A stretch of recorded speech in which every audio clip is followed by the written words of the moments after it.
This is the Global Broadcasting Service, serving remote outposts since 1928. Hi, everyone. Welcome aboard the Walt Disney World Express monorail. Caramba, we have something really big for you today. Welcome, foolish mortals. Now then, hang on to them hats and glasses, because this here's the wildest ride in the wilderness. This is the DBC Pod with Phil Schoen and Jason Dodge. Hey everybody, welcome to this week's pod. This is a week in review of November 20th, 2021.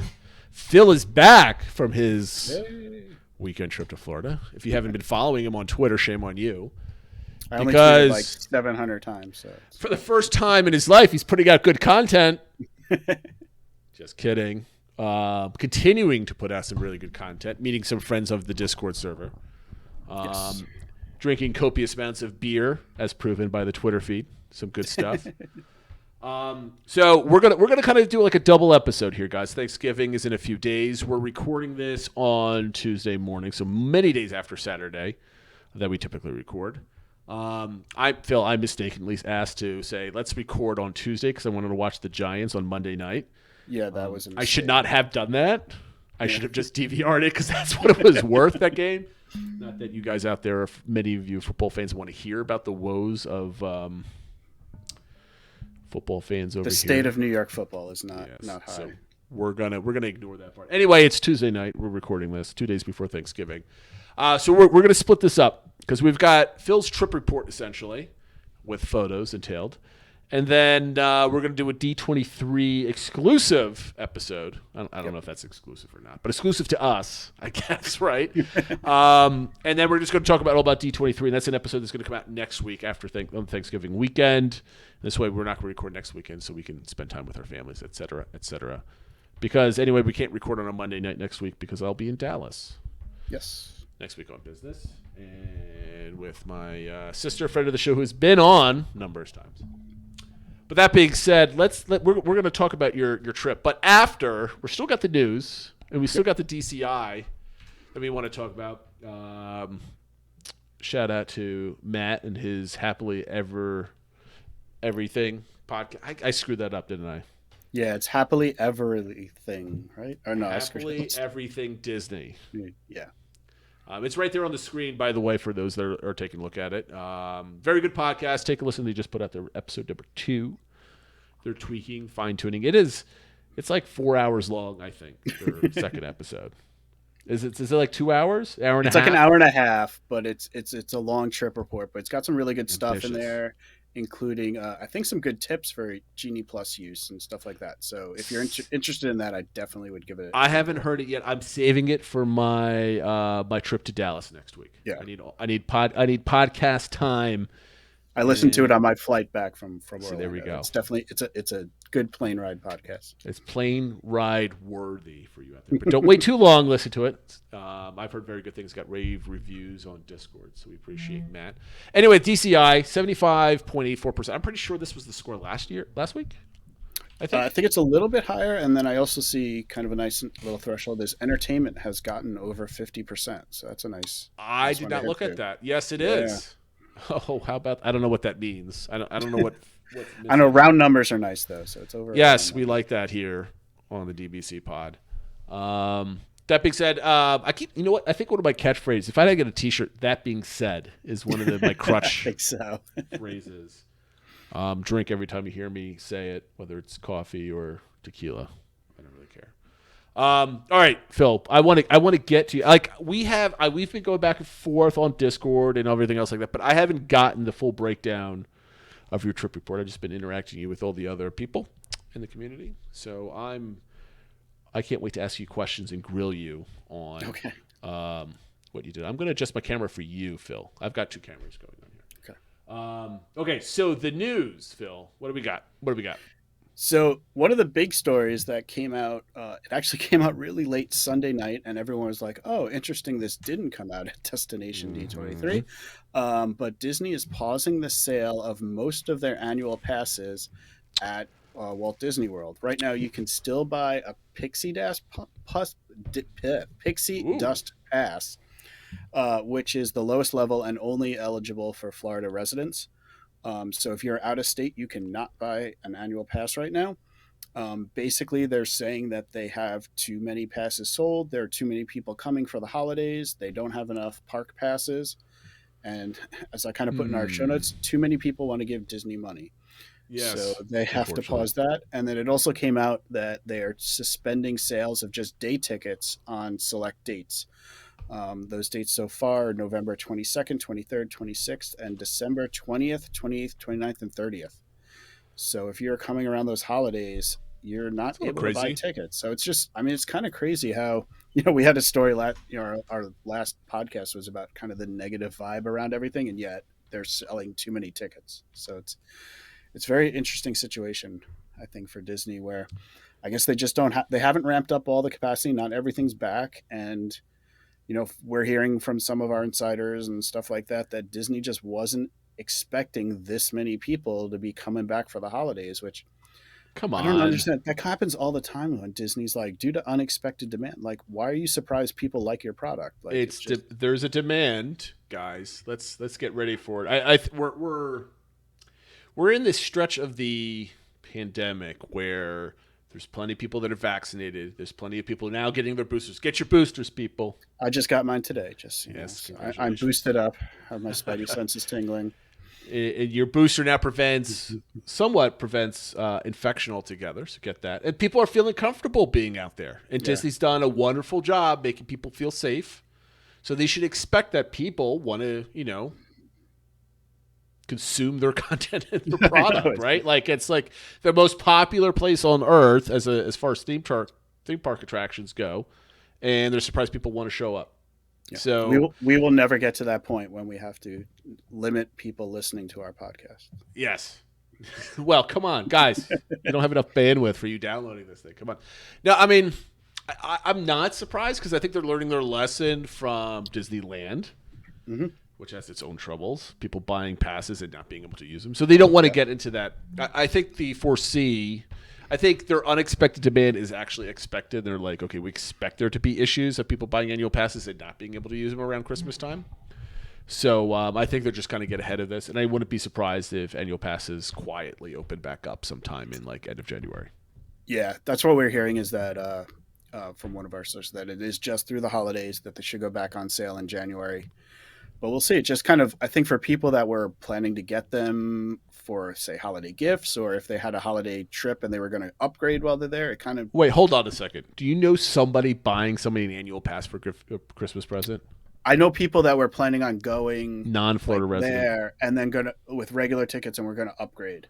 Absolutely. Yes. Yeah. Yes. But you just said give somebody as a gift. That's like the car commercial where somebody wraps up a brand new car with a bow. I mean, might as well be the same thing.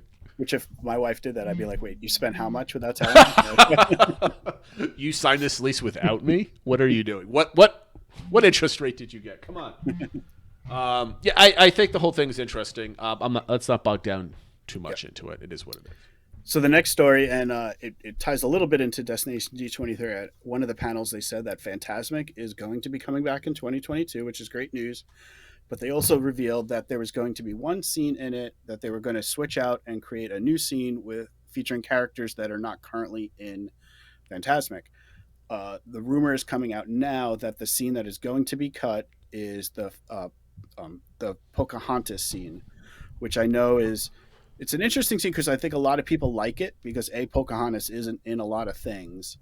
And it is kind of a fun scene. A lot of sort of stunts happen and that sort of thing in the scene. So people are hoping whatever happens and whatever comes also sort of has that energy. There's a little murmuring. It might be a Moana scene. I guess we'll see. But just excited. So I don't know, Jason, do you have any thoughts on this or what you'd like to see? Or I have no thoughts. I don't really care. Okay. As long as it's all, I mean, I don't care when things are cut, things are added. I was watching... I think we got through the first half of it's on Disney Plus. It's basically a tour through the Disney archives. It's about like a 50-minute documentary. I forget what exactly it's called. It's awesome, by the way. That should be DVC recommends. Maybe we're doing that early, but it has a quote from Walt. It says, "Our eyes are always open to the future, always changing, always evolving."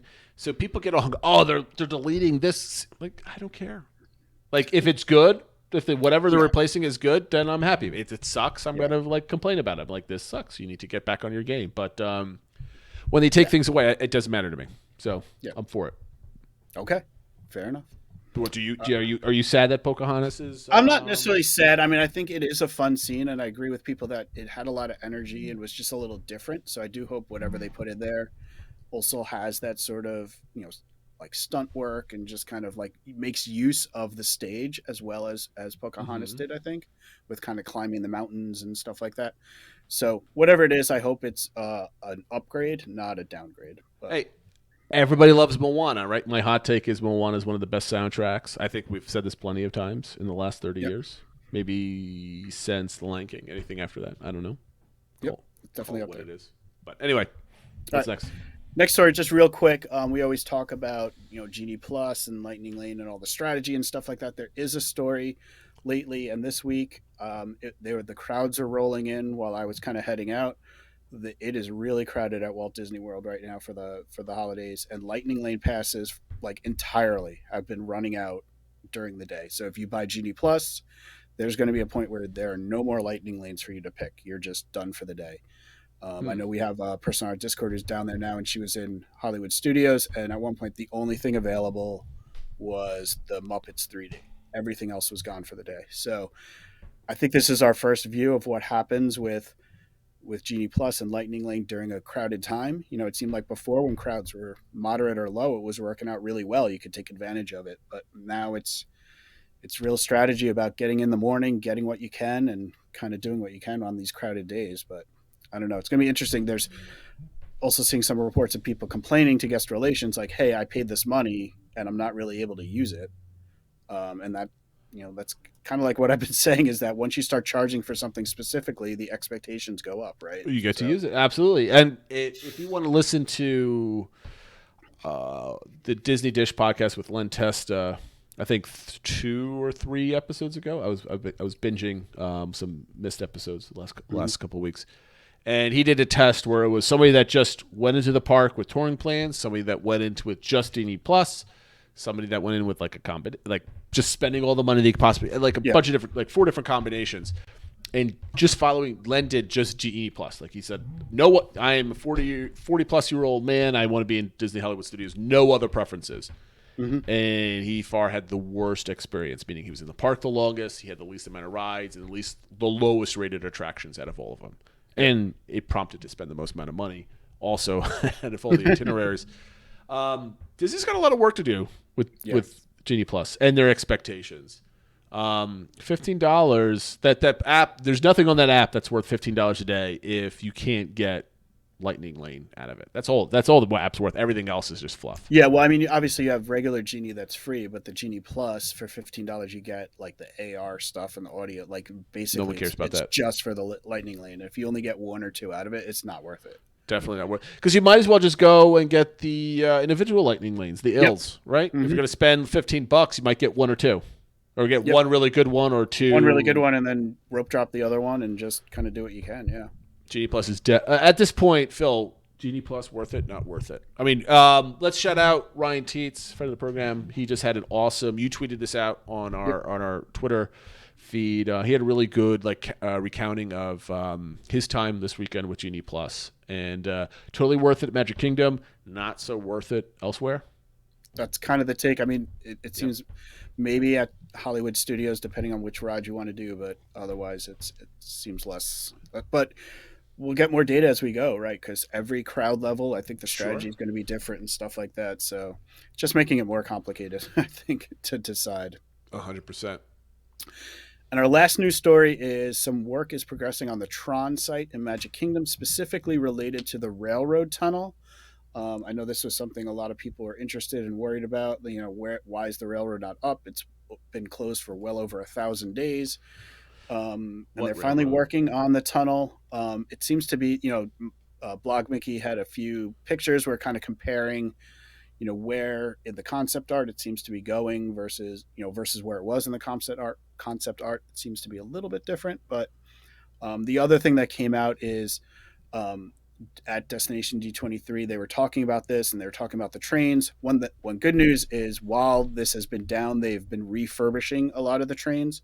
I know engine number 1 was completely refurbished. They showed a picture of that. It looks great. And they also teased some more surprises coming related to the railroad. So I'm hoping that, or thinking that might mean. Yeah, I don't know. Maybe in the tunnel they're going to have screens or something like, kind of like they have at Disneyland where you go through the primeval world type stuff. I don't know, but we'll see. It's nice to see stuff about the train. I mean, I guess I'm reaching a little bit because the train being down this far is long is kind of crazy. We're going to take any news as a positive, I know. Right? At this point, yeah, this is positive news. Yeah. I mean, like if you look at the picture. I mean, like we've talked about this plenty of times over a year ago, which one, like, how are you getting there? It's buried, right? It's buried behind Mountain. It's buried behind the Raceway.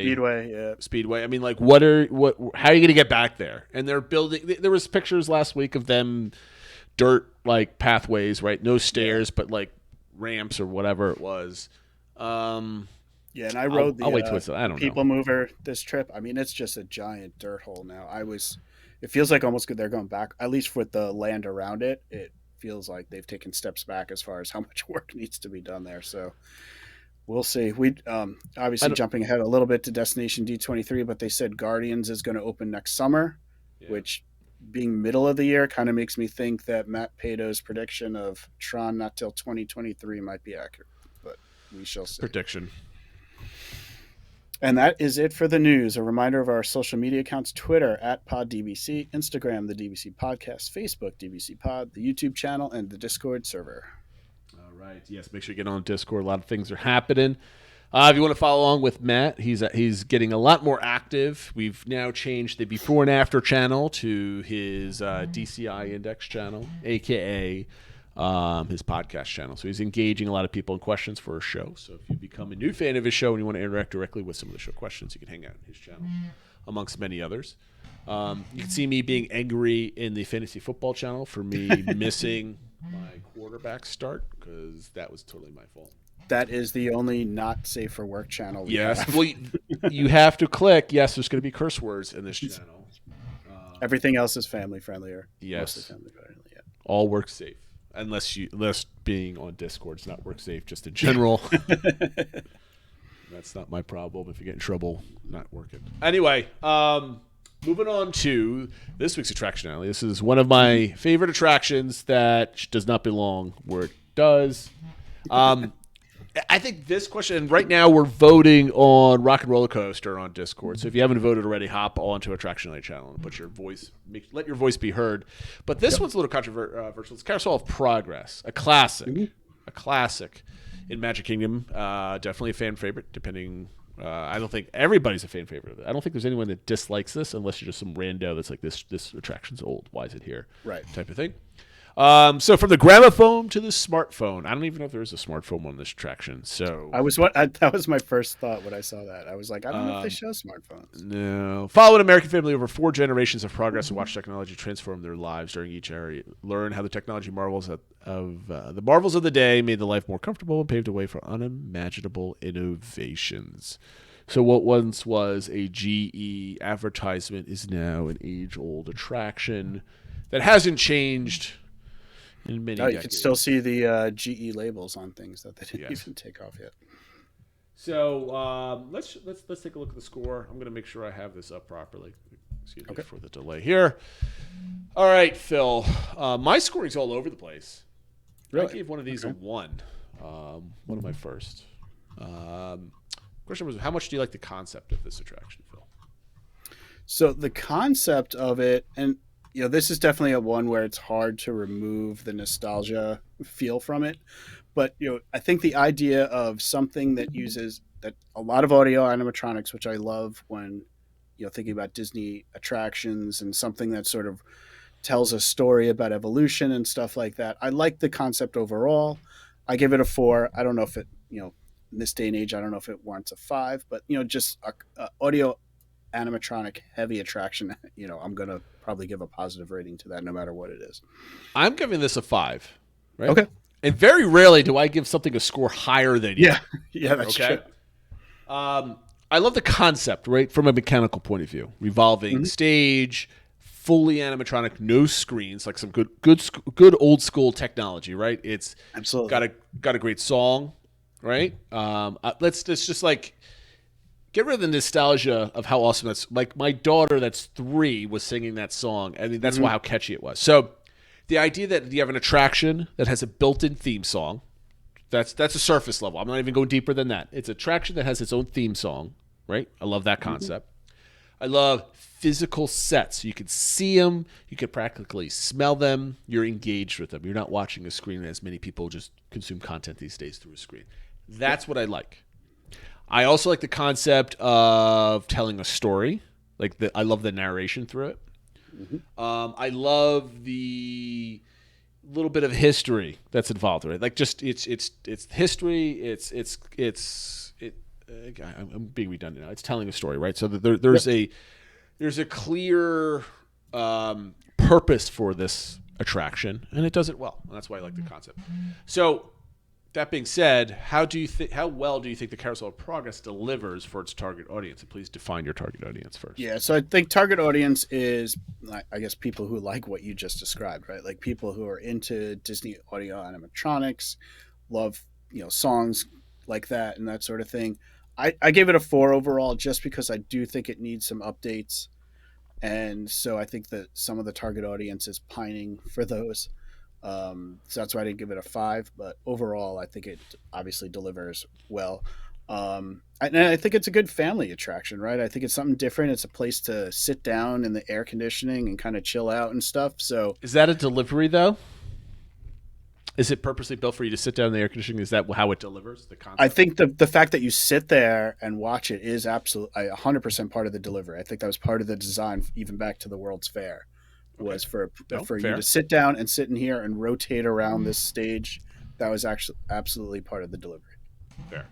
I gave this a 3, right? Okay. But I agree with almost everything that you said. I agree with everything you just said. But I think that rate's a 3. Does it deliver? Sure, people enjoy it. Is it old and old-fashioned? Yes. I think the delivery goes to a 4 and a 5 just because it delivers the nostalgia of seeing it, the nostalgia of Disney. But I don't think that is inherent in the ride itself. It's because you saw it 20 years ago, you saw it 30 years ago, and it's grown on you. I can't give that attraction those points because you can, anything that's inherently that old, that's been stayed around for that long, and you've seen it once you were 5, you saw it again when you were 15, you saw it with your, like, all that buildup can make anything deliver, right? But I got to mix in the people that have seen it once. I got to mix it in with people who've never seen it, type of thing.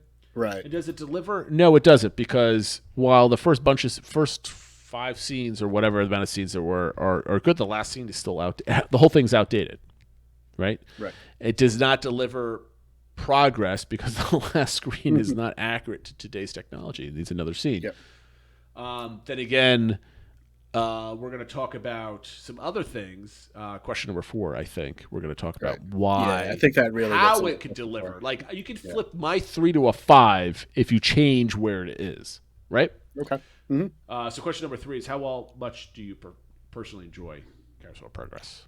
So personally, I gave it a 5. We love this. This is a must-do. It's literally like, I feel like I'm raising my kids right because they request that we do this. Yes. Yes. We listen to the song in the car and stuff like that. So I guess, if it's like, who is the delivery or who is the target audience, I guess we are the very narrow defined target audience. But we love it. Doesn't mean it couldn't be improved, but it's a family favorite. If it's a must do, I think that makes it a 5. So. Well, this is how you know that you're a Disney family, and I said this on Discord a couple of days ago. My kids have on repeat Happily Ever After, like in the background on Alexa in the kitchen, blasted while I'm working, singing it at the top of their lungs for like 4 or 5 times straight. And 2, when they just hear a little bit of the music Carousel Progress, and then the volume goes down because my wife turns down D Park Radio. Shout out to them. Good app on Alexa. My youngest starts humming the music, and she's 3.5, almost 4. So, that's how you know you're a Disney family, when your kids can start humming. They not even know what they're humming, but they know it. Very proud of her. Here's the controversial question.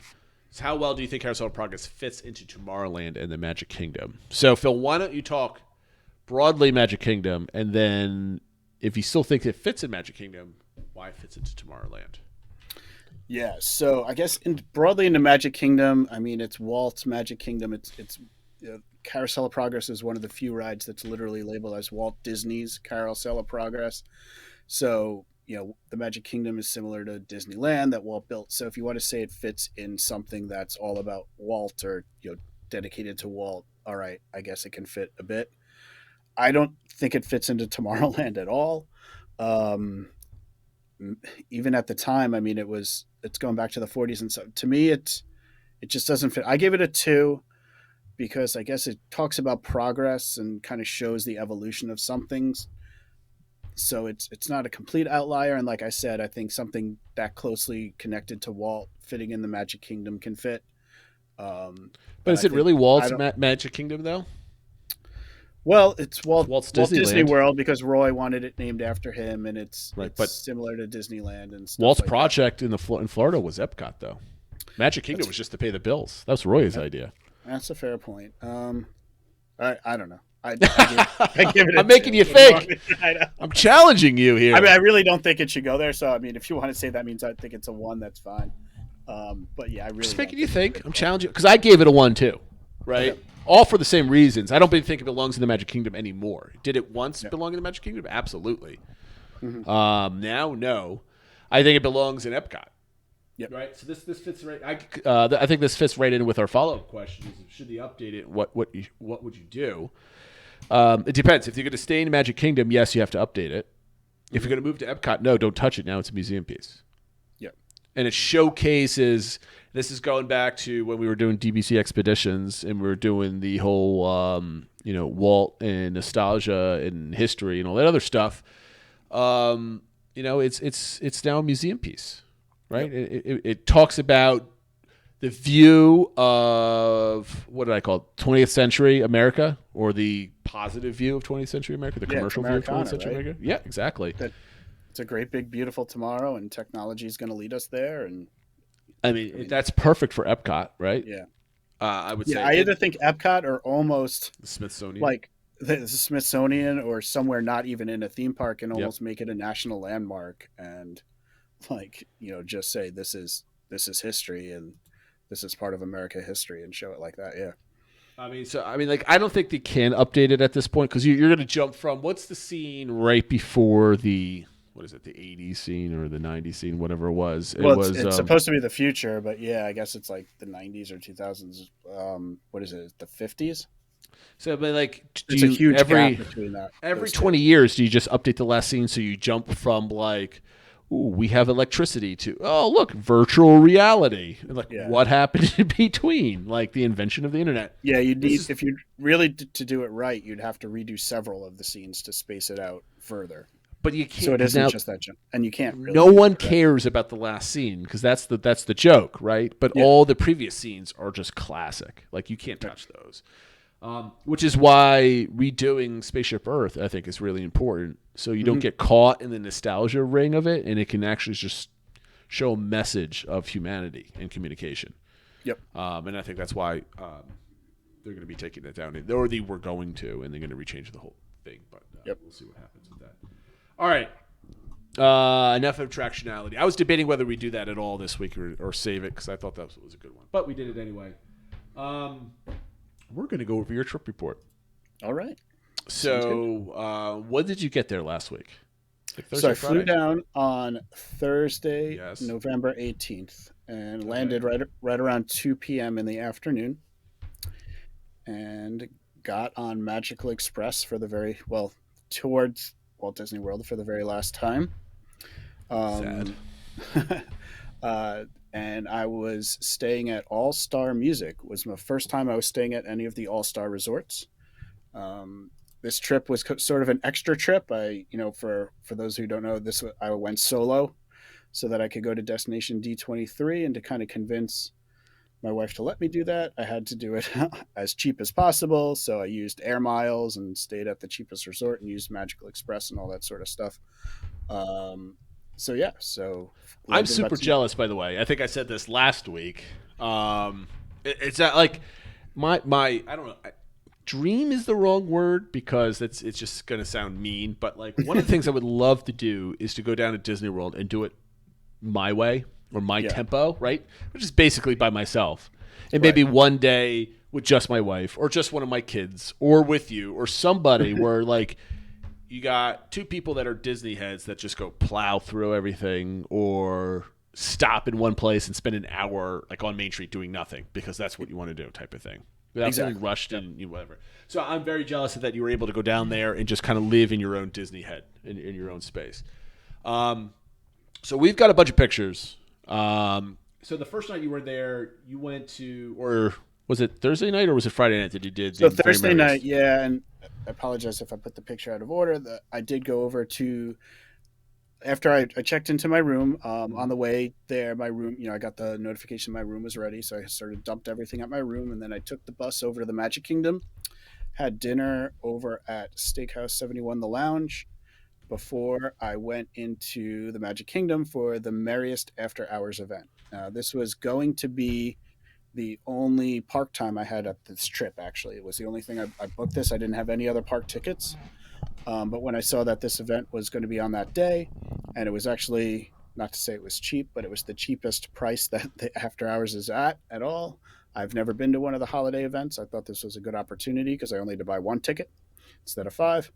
So I thought I'd give it a chance. So my first night I went over and went into Disney's Merriest After Hours event. I got in line to get in pretty much right at 7, which is as early as you can get in. The actual event starts at 9. But got in line and got my wristband and was going to go to experience as much as I could because this was, like I said, it was my park time. So I was trying to accomplish riding a number of rides, but also doing all of the holiday activities. Having fun at the party. As well, yeah. Okay, so where we left off last week, we were talking about is it too early to start celebrating Christmas? And you're like, it better not be because I'm going, right? Yeah. Okay, so the biggest question is it worth it? Is the ticket price worth getting in at 7 and leaving at what, midnight? Was it midnight? 1 a.m. 1 a.m. So the party's from 9 to 1 hours. a.m. You can get in at 7. Obviously, that first hour is crowded. Mostly, it's kind of like maybe accomplishing one or two things, but then getting ready to watch Enchantment. Because one of the nice things is, for whatever you think about Enchantment, is you actually get 2 fireworks shows if you have a party ticket, because you get to see Enchantment and then you get to see the special party-only fireworks. So what I actually did was I used that time because there are a few attractions not open during the party. And one of them actually is PhilharMagic, and I wanted to see the updated version because it was recently updated to all digital, and they added the Coco scene and stuff like that. So I went to see that. And then I went back and got a spot in the hub to watch Enchantment. So this is my second time seeing that. I still enjoy it. Where'd you stand the last time, and then where'd you stand so this the first time I was actually a little bit down Main Street, about maybe halfway down that first block of Main Street. So I guess maybe a quarter of the way down. This time I was closer. I was more in the hub. So I didn't get any of the Main Street projections, but I could see the castle projections better. So where's the better spot, to farther away or closer? I think they're both good. It made me appreciate the projections a little more, being able to see them better. Mm-hmm. It's also obviously, when I saw it on October 1st, it was really crowded. But it made me appreciate those. I think it is kind of neat being on Main Street, though, and getting those projections around you and stuff like that. So if you can only do it once, I would say do it on Main Street. But it was nice to be able to see the projections a little bit more. And I know, I think sometimes we're a little spoiled as Disney fans when it comes to fireworks shows. It's still a really good show. Just because it's not as good as Happily Ever After doesn't mean it's not a really good, fireworks show, right? So I enjoyed that. Fun. And then I went off and said, well, let me get as many rides as I can kind of accomplish before really getting into the holiday stuff. I went over and did Haunted Mansion. I then actually on my way, I stopped at the shooting arcade in Frontierland. Oh, you got to get that in. Since it was free, I figured I'd check that out, and it was in good shape. It was working well. Then went over to do Big Thunder. Everything was walk on. Went to do Splash Mountain. What time is this now? So by the time I got to the log, to get into the ride vehicle for Splash Mountain, it was just turning 9. So Okay. the party was just starting. So at that point, kind of in that hour, because the rest of the non-party guests have to leave after fireworks. And that's the like party 8:30, right? Yeah. So the fireworks start at 8, so it's kind of done at about 8:15, 8:20. So you have about 40 minutes, 45 minutes where you can still kind of ride things. They check your wristbands, but the party stuff doesn't really start. Does the park technically close at 8:30 at that point? It technically closes at 8. So if you're not, but you're allowed to stay obviously to watch the fireworks if you're a Right. regular Okay. park Well. guest. Okay. Fair. But yeah, so as soon as once 8 starts, they do check for your wristband to be able to get onto the rides and stuff. So that's why they were pretty much walk on, even starting at right after the fireworks. I lost a little time on Splash Mountain because it went down for a little bit, but still it was about 9:15 by the time I was off that. Okay. I then got some hot cocoa and a cookie, which is included with your cost because at that point the party had started because it started at 9. Do you just walk up somewhere and just grab food and they just hand them out? Yeah, so there's a few stops that are inside. So the one I went to was at Pecos Bill. I know that it's at Cosmic Rays and a couple others. I think Columbia Harbor House. You just walk in and they give you, what do you want? Want a hot cocoa cookie? Here you go. And then there's carts all over the place where you can get popcorn, Mickey bars, fruit bars, ice cream sandwiches, water, sodas, kind of, basically enough food, just snacks and stuff. Obviously not real food, but plenty of stuff, and they're all around. So that was nice. I walked up, I definitely got some ice cream, and I kept grabbing water bottles and shoving them into my backpack. So I walked out with a bunch of water bottles. Well, yes. Then when I saw the wait wasn't too bad, I went over to ride Jingle Cruise. I had never ridden Jingle Cruise before, so I really, that was one of the priorities for me this trip. I really enjoyed it. It was nice to hear just totally new jokes. It's all done up for the holidays and stuff like that. It was one of the best rides I've ever had on whether it's the Jungle Cruise or Jingle Cruise. Part of it was Great Skipper. Part of it, there was somebody on our cruise that I don't know if she's just never heard these jokes before, or whatever, but she thought they were hysterical. She was just like That's always the doubling best. over laughter, and I was enjoying watching her laugh as much as I was enjoying the jokes. But there's some really good jokes too, so it was good. After that, I walked towards Main Street and saw the first parade going on. So just of the holiday stuff. There's the stage show is performed 4 times. The parade, and it's a full parade. So this is the return of full parades. Is this what we're seeing on our screen right now, Phil? Yes. And so that runs twice, and then they have the fireworks once. So I noticed that the parade was going on, so I kind of caught up to the parade, ran towards Town Square so I could catch up to the front of the parade and basically watch the whole parade from there. And it was nice. I know. I have a question. Yep, go ahead. So go back to my opening point of being there by yourself type of thing. Yep. How freeing was it? Like, I need to go see at the first of the parade where you could just bolt. You could go. You got no strollers. You got no kids you have to yank with you. You just go. What was that like? It was nice. It definitely felt, because I wasn't necessarily planning on watching the first parade, but I was like, you know what? It's going on. Let's just go and watch it. And I'll watch the second one too.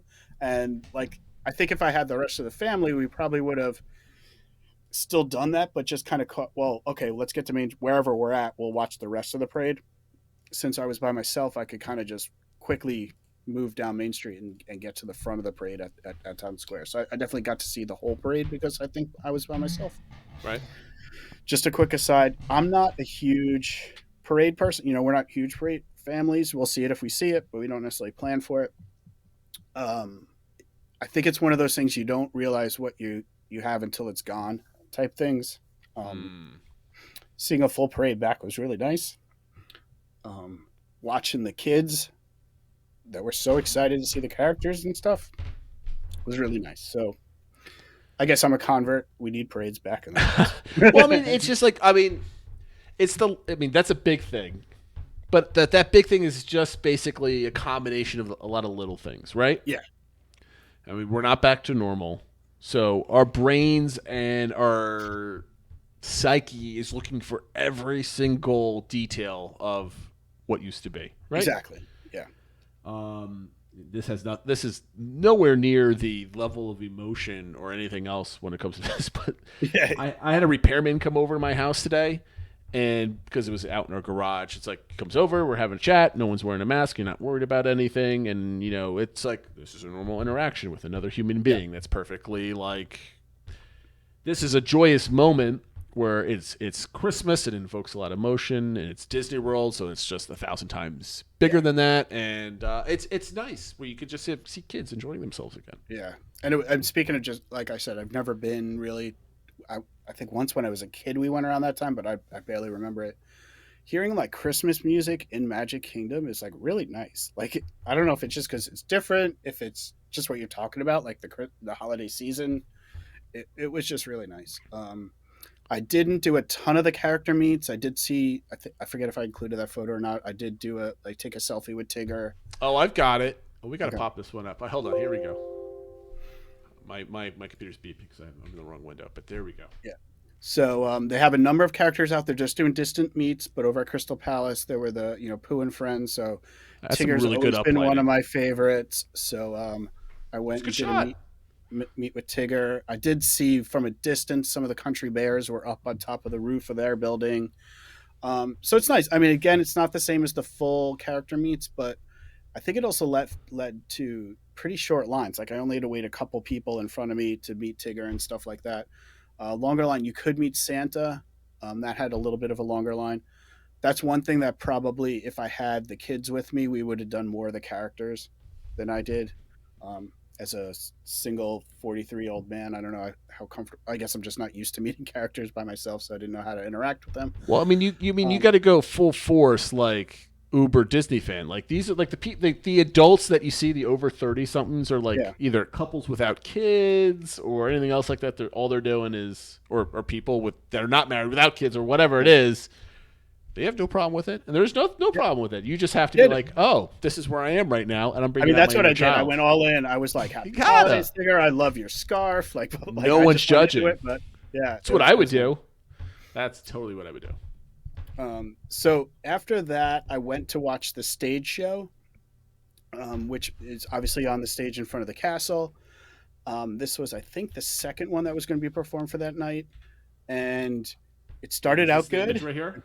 Yeah, and so one thing about this night was it was pretty rainy. And so about a third of the way into the show, they just announced the show has been canceled. Oh. And so like all the characters kind of look at you and wave and run off the stage.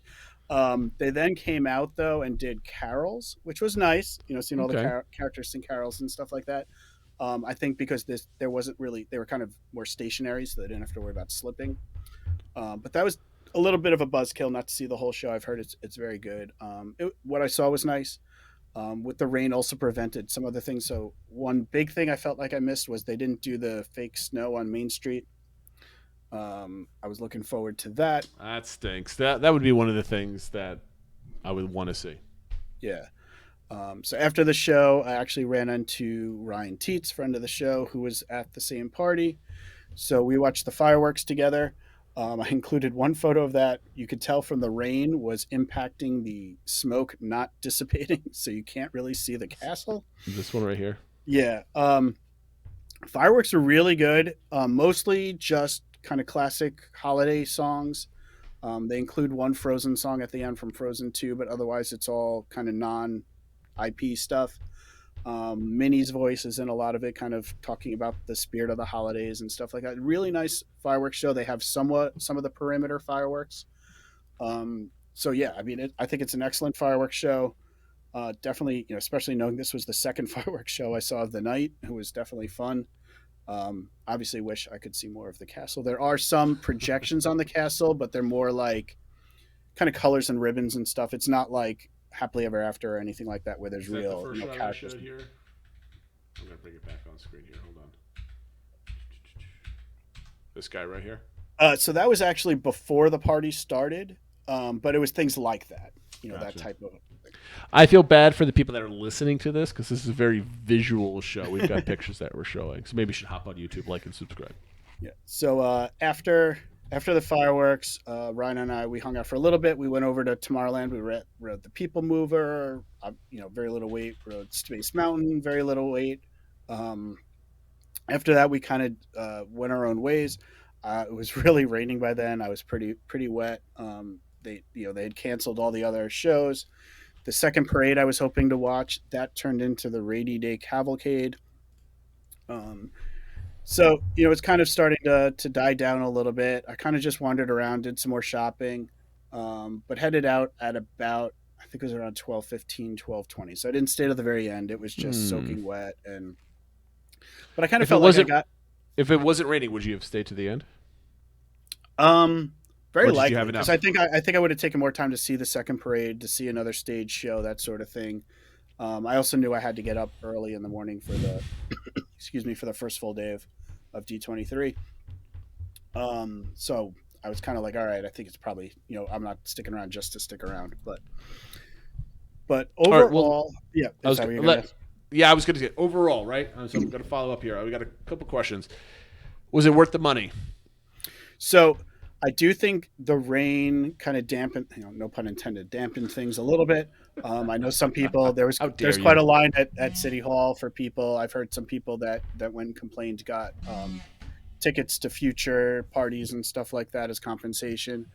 I still feel like as a solo person, I got accomplished pretty much what I wanted to. I wanted to get on a number of rides. I did. I wanted to see the fireworks and the parade and the show. I largely did that. I think for someone in my situation where this was significant park time for me, in addition to the holiday stuff, it was well worth it because there was like no lines for basically any rides. I think, Mine Train and Peter Pan had a little bit, but even that was like 20, 25 minutes, nothing crazy.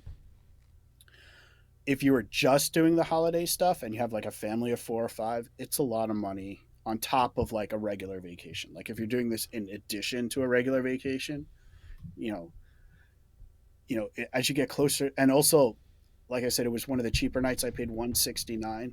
As you get closer to Christmas, it gets closer to $250 a person. I mean, for my family to go then would be $1,250. It's a bit much. Like that's a lot on top of a vacation. But for this to not have I didn't buy any other park tickets, and like this was my park time. I mean, comparatively to a park, it's only an extra $40. You don't go as much, but you get a lot of extra stuff for that extra. I mean, for me, if it was just me going down, right? Yeah.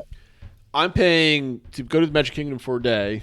I'm spending, let's say, short vacation, right? Because we're not paying $40 a day once you have 7-day tickets and all that nonsense, right?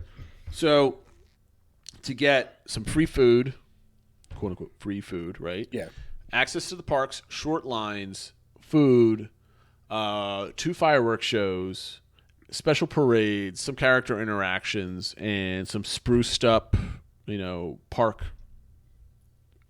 There were a lot of like projections, right? and decorations and stuff. Yeah. It's worth $40. Yeah, exactly. So I'm with you. I think it depends on the situation. If you're like a local that already has an annual pass and you go whenever you want, and they're paying this on top of it, it's a little tough. If you're doing a week-long vacation and going to add this on top of it, it's a bit much. But if you're doing a shorter trip or kind of a special trip for it, I think it's worth it, where you're doing rides and the holiday stuff. If you're only doing one or the other, it's harder to justify, I think. And you know what? I think that matches a lot of what we've been saying this whole time. And I think so. Yeah, I mean, like a big family, it's not worth $1,000, $1,200 to go for 6 hours on top of everything else. Exactly. Now, if you're doing this as your trip, and then maybe it can work. But now, if this is here's the caveat though. If this is your once in a lifetime, right? You've got 2 kids, your nuclear family. This is your once in a lifetime. Is it worth an extra $1,000 to go if this is your once and only, and all the kids are over the age of, let's say, 6, ranging like 6 to 10? I think if it's your once and only, and you're like specifically going for the holidays, I think it is, because there's so much like holiday feel in the park that it would be worth it to me. If like you said, once and only, or once every 5 years or something, like we're going in, we know we're going to spend $10,000 or whatever. I think it's worth it in that situation. If you're somebody who goes once a year, twice a year, and this is just kind of like, oh, it happens to be going on when I'm there, then it's probably not worth it. Right. All right. So that was your Magic Kingdom party day. Now, I have some pictures here. I'm looking at one that's not on the screen yet, of Living with the Land. Yep. And some cool Epcot shots. So what's going on? How'd you get into Epcot? So, good friend of the show and good personal friend, I guess, Zach, who is a cast member, mentioned he's like, "Hey, we were going to get together at Disney Springs." So, obviously previewing the Destination D23, but there was something going on at Disney Springs, so I was going to go over there and then meet up with Zach after that. We did that. We had dinner at Jock Lindsay's. They have the Jock Lindsay's holiday bars going on, so we got some of the holiday specials there. We walked around for a bit, did some shopping. And because he's a cast member, he has access to guest passes. And he's like, "Hey, you want to go over to Epcot?" And I'm like, sure. So you never say no to that. Yeah. And I'm like, so that was the plan. So it wasn't, when I booked the trip, was not expecting this to happen. But it's nice to have kind friends who have access to things. And so we went over to Epcot, and we got there about 6:30, close to 7. Went in, and kind of the first thing we did was actually just sit down in the front and watch Spaceship Earth. One of the light shows went on. If you're a fan of Epcot, if you're just kind of a big Disney fan, the light show is incredible. And just being there watching it was really cool. He basically just said, "Whatever you want to do, let's do." So we went over to the Land Pavilion, and we were living with Land. It hadn't been announced that it was going to be the full transition to the holiday show, but it was. Very nice. So that was an unexpected surprise, including the audio changes for it. So it was really neat to kind of see. First time I'd ever experienced that, so that was really good to see. We also rode Soarin', very minimal wait. Then we kind of just, like you were talking about wandering, like we just wandered around. We did a lap around World Showcase, just kind of hanging out and talking and stuff like that. Sure. Then after the lap, he said, "I'm too accustomed to Florida. It's too cold. I'm leaving." It was 75 degrees. Yeah, or something like that. But obviously, I hung around. Got some food and drink from the Food and Wine Festival booth, and staked out a spot to watch Harmonious, which I did. I don't know if I included a picture of it. Oh, yeah, you did, and for some reason, it's not loading. Okay. So this was kind of where things went a little downhill, only because right when first of all, it started raining again. So I got 2 nights in a row of rain. Not too heavy though, but right as Harmonious was supposed to start, they announced that Harmonious has been delayed. Uh-oh. And you start seeing people in speedboats like heading out to the barges and stuff like that. You're like, somebody need to turn something off and turn it back on, or what's going on? Ultimately did go off about a half hour late. But it was kind of in like B mode, for lack of a better word. So the big central screen wasn't working and stuff like that. So it's still a great show. I still love it. I love the music. Little disappointing, especially after waiting, a half hour in the rain to not get the full show. But still, I was really, totally wasn't something I planned for anyway. So was really happy to see it and danced along and sang along with the music. And then the really heavy rain started, and I had to walk all the way out to the buses. And I was drenched to the bone by the time I got to the bus. But that stinks. So that stinks. All right, I think the only thing in your notes that we have left, right? So you got a cool Epcot day. What day was Epcot? Was that Friday night? That was Friday. Yeah. So this is obviously a little preview, but like the first day, Friday, there were a couple extra things and kind of just check-in and stuff for Destination D23, but it didn't really start in earnest until Saturday. So that's why I had some extra time on Friday. So you've got a couple bullet points here. We're getting close to the end of the show. I don't want to go over. We're no Matt Pato that has to have an hour and a half show. God forbid that ever happened to this show. Happens every week. You've got a mention of Steakhouse 71 here in the lounge. Yep. You've been there already, right? Yes. Yeah. So we went there on October 1st for dinner. But on the dinner menu, they didn't have the burger, which everybody's been raving about. So one of my goals for this weekend was to get to there. And so at the lounge, you can get the burger. I got the burger.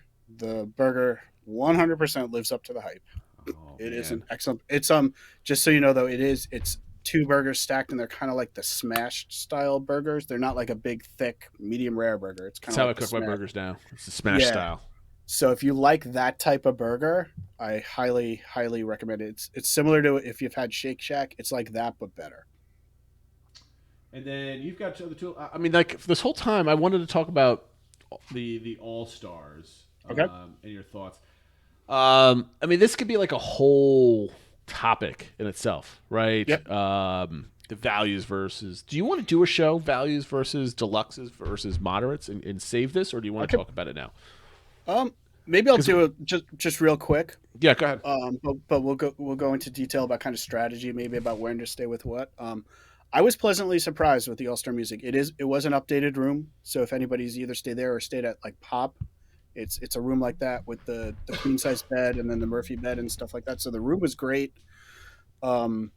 Obviously, once you start getting more than 3 people in there, if you have 4 adult sized people, it's going to be a little tight. But I thought it was fine. I had no issues with the buses. The only negative, I guess, is it's over kind of near Animal Kingdom, so you're far from everywhere, and the only transportation is the bus. So like, you just have to allow more time for travel, because even once I got on the bus, it was like a 20-minute ride on the bus to Magic Kingdom. So you don't have the blessings of location like you have with some of the deluxes or even some of the moderates that are on the Skyliner and stuff like that. So. But other than that, I was pleasantly surprised by it, especially for what I paid for it. I was more than happy. But maybe we can go to more in the future. I mean, I don't think anybody ever really complains about All Stars. I mean, it's not like the Red Roof Inn that's could be a dice roll of quality sometimes. I've stayed at some very nice ones, and I've stayed some very not nice ones. But you definitely. I mean, we can. We're just hitting up against an hour, and I don't want to bust through that mark. You also have on here. I definitely think we need to do like value, moderate, deluxe. Comparison episode. I think that's going to be a topic for a soon-to-be future episode. And we'll go on deeper for those that are really interested in Phil's take on All-Star Music. Wait for a future episode. And I can share some photos and stuff like that. Yeah, and then you have one other item here, Kona Cafe dinner. In parentheses, you have with Michael Bowling of Connecting with Walt fame. Yeah, so I was fortunate during my friends while I was down there. One of them messaged me while I was down there. Hey, we haven't had a chance to hang out. You're free for dinner tonight. We have something booked at Kona Cafe. We have a spot. You want to join us? And it's listed the people there and included Michael Bowling, who they're friendly with. So that was just a neat opportunity to see Michael. I'd met him when I was there for the 50th. So we know each other a little bit, but it was just nice to spend some time and hear from him, ask him some questions. Just a really nice guy, down to earth, and I asked him just some of his thoughts about Disneyland and stuff like that, because he's a California person. So it was just neat. It's just, again, something completely unexpected until I had no idea that was going to happen, but one of those Disney pixie dust moments, I guess, for lack of a better word. It always happens. I mean, here's if anything, give you a reason to join the Discord server if you're not in there, is you have people that are former cast members, current cast members, people that know people that are in the parks all the time, and if you are an upstanding member, meaning you say hello and you say please and thank you, there's plenty of times you're like, hey, I'm in Magic Kingdom right now. Who's here? And you never know what happens. So, some of the Disney communities out there are really it also awesome. helps You for get those opportunities. Merchandise. We've had people like, hey, can you pick this up for me? I picked up stuff for people. We're Venmoing back and forth for merch. So it's definitely nice to have those connections. Yes. So that was the first part of Phil's trip, which was just a brief, I don't know, brief, but a nice night and a couple cool things that weren't planned but happened anyway. And the next week or in a couple days, whenever we put it out, we're going to do the whole D23, which is the reason why you went down there. So stay tuned for that show. That's coming up soon. But because of D23, you got a nice little preview of something, which is your DVC. Yeah, so I thought I'd add it to the DVC recommends here. There were 2 things I could put. I decided to do this one. It comes out tomorrow. The new Disney animated film. It's the 60th animated film from Disney Animation. And we like round numbers on this show. Exactly. So part of one of the benefits of going to Destination D23 on that Friday, that's why I was at Disney Springs, is we got a preview showing of Encanto. I loved it. I think it's great. I've been listening to the soundtrack like nonstop since I've been home. I've been like force feeding my family on it. Is it a good soundtrack? Great. I've been spoiler free with everything with it. Yeah, the soundtrack's out, and Lin-Manuel Miranda did all the music, so some of the songs have that kind of quick, lots of words like Hamilton and stuff like that. So you might want to check it out just so you can like listen to some of the words before you see the movie. Really good messages, I think, in the movie, just about, I don't want to spoil it, but kind of about family and using your gifts, but you're more than like your talents, like you're more than the sum of your parts type thing. So I highly recommend it. Maybe at the beginning got a couple slow parts in there, but overall I thought it was great. So Lin-Manuel Miranda did the music, and the person who did the music for Coco did the score. So it definitely kind of has those Coco Moana feels to it. A lot of fun. Highly recommend. So, I know a lot of people might be considering going to it over this like holiday weekend, and I definitely recommend. And I think really appropriate for just about, I think different ages will get different things out of it, depending on like kind of where you are in the family and stuff like that. But I think it's really age appropriate. Like even younger kids, I think will appreciate it. Okay, random question, and then we're gonna wrap up the show here.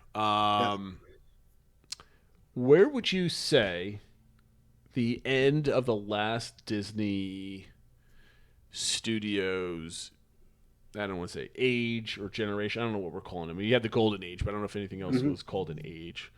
When would you demarcate the last grouping of films, age of films, and the beginning of the new one with what they're doing currently? Yeah, well, I think broadly the latest batch to me started with Rapunzel. I know some people consider it. Yeah. I think that's when it kind of rebound. I don't know if rebounded is the right word. I know Princess and the Frog is kind of in between them, so sometimes that gets lumped in as well. But for me, that was kind of the launching off of like kind of this next generation of movies. Is it the generation still going? So it started with Rapunzel and it's now ongoing? If I guess that's a broad generation. I don't know. I'd have to look at that. See, I would say the latest generation started. I don't know if you want to go with like the Hercules to the Tiana phase, was like the transition period for me. Yeah.